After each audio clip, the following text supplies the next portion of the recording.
This is Live for Love TV. Live for Love TV. Yes, I am. One step more. One step more. One step more. Until you reach your goals. One step more. Save them soul. One step more. One step more. How good it is to reach the Live for Love TV. This is Live for Love TV. Live for Love TV.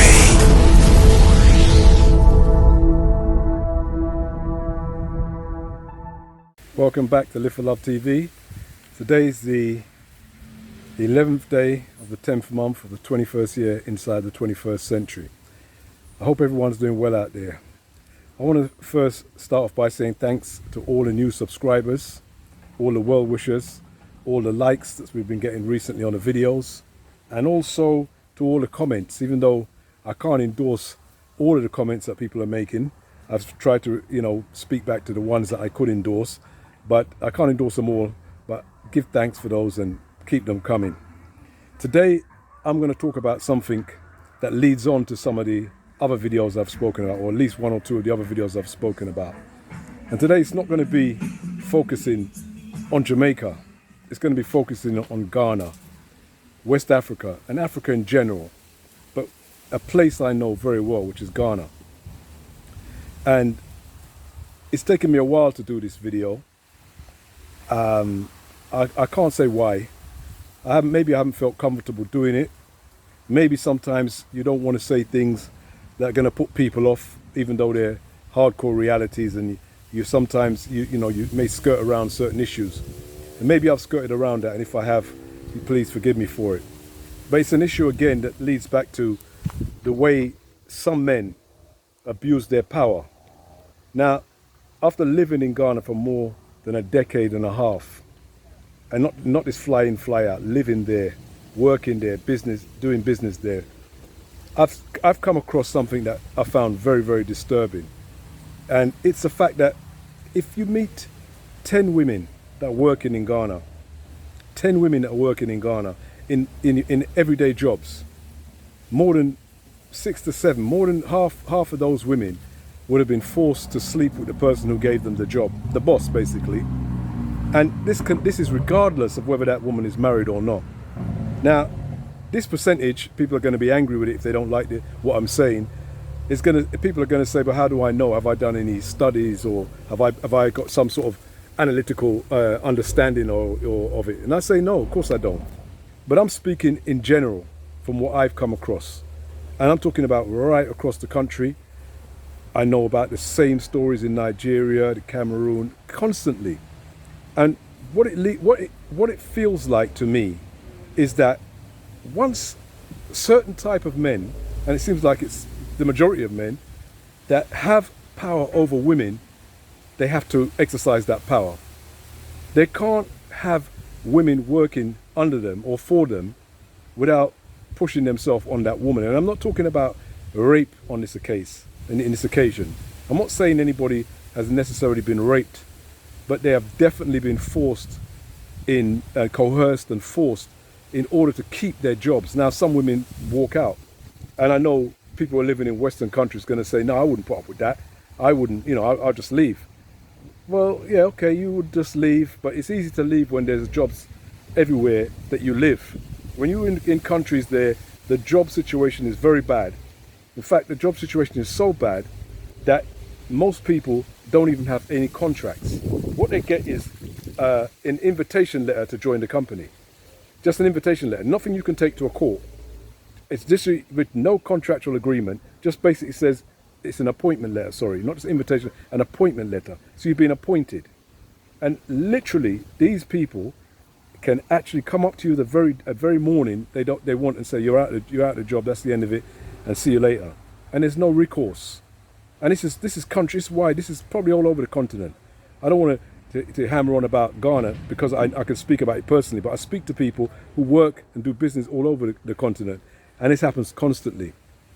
I'm bringing it up because of some of the power dynamics that are happening in Jamaica, and you're seeing people talking about artists and and producers and all these people.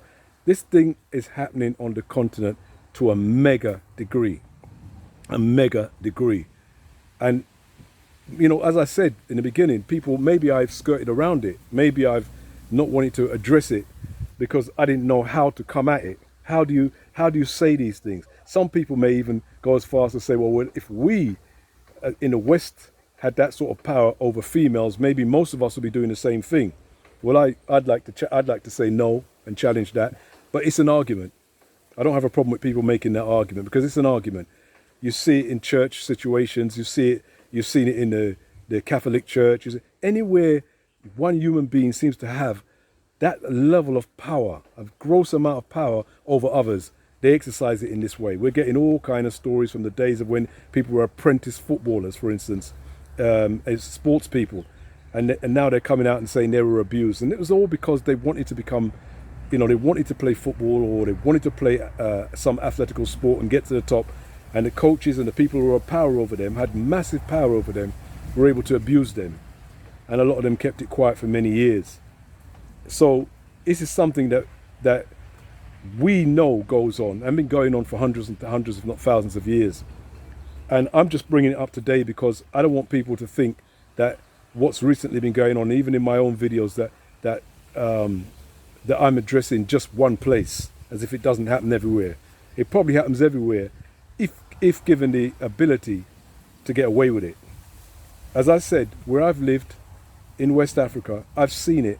I've spoken to sisters, I've spoken to women, and I've seen it so close up that, and you see the men, the brothers, whatever you want to call them, that do this. You see them. They're married. They're everyday men.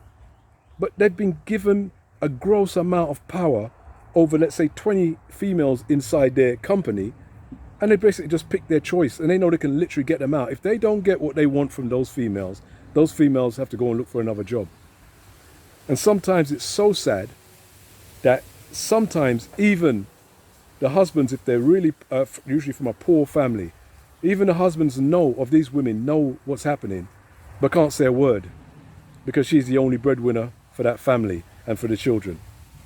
And it's disturbing when you come up against it, when you see it, especially when you come from a background like I do, of Pan-Africanism.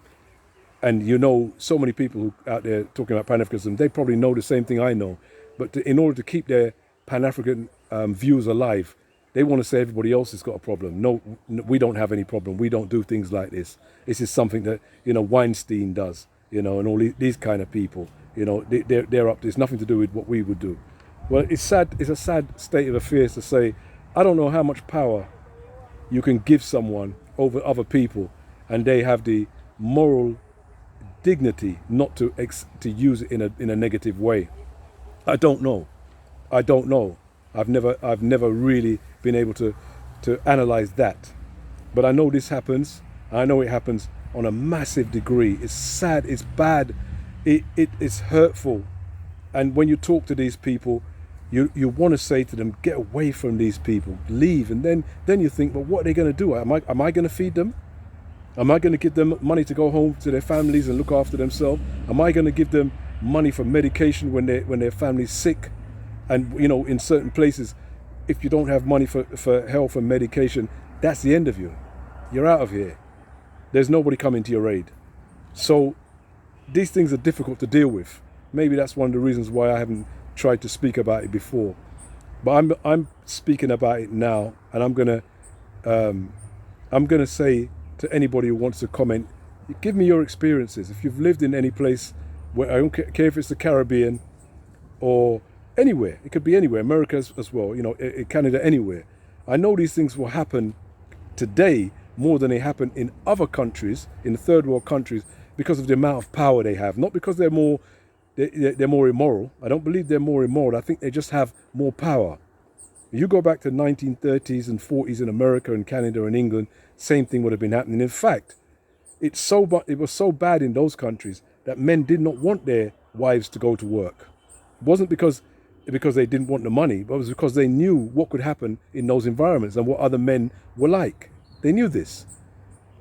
And so we've come in now to a place now where women are speaking out. They're talking about woke, whatever that means, but women are speaking out, and I'm happy that they're speaking out. I'm happy they feel empowered to speak out. And though everyone may not be telling the truth, I know the majority of females, when they speak about these things, are telling the truth. You don't have to be, a scientist, a rocket scientist, to be able to work out when someone is standing before you and they're telling the truth. And they stand to gain nothing by telling you the thing they're telling you, and they're telling you the truth. And I'm a man, so it hurts me. It hurts me because I look and I think to myself, are you telling me that if a man has 20, 30, 40 beautiful women working in his company, he doesn't feel, he feels that he has the right to get any woman he wants so long as he's paying her wages? He feels he has that right to literally go and push himself, force himself on her when she doesn't want him, but she wants to keep her job. I mean, what kind of people are we? If that's what we are, what kind of people are we? And as I said, you go to where I'm talking about in Ghana. These are all churchgoers. These are all churchgoers. So don't talk about the Catholic Church as if they're doing something that the churchgoers who are not Catholic are doing. These people go to church and they're highly respected in their environments. Yet they still behave like this on a daily. It's sad. It's true. And I'd like to hear what anybody who's listening to this right now thinks about it. Give me your comments. I'll respond to those who are commenting respectfully, who are commenting decently, but I'll try my best to respond to you. But I won't respond to everything, and I certainly don't endorse all the comments, because some of them are a bit way out, some of them are unfounded, and some of them are without a proof. What we believe is not proof, so I don't actually endorse those particular views. But live for love, take care, see you soon.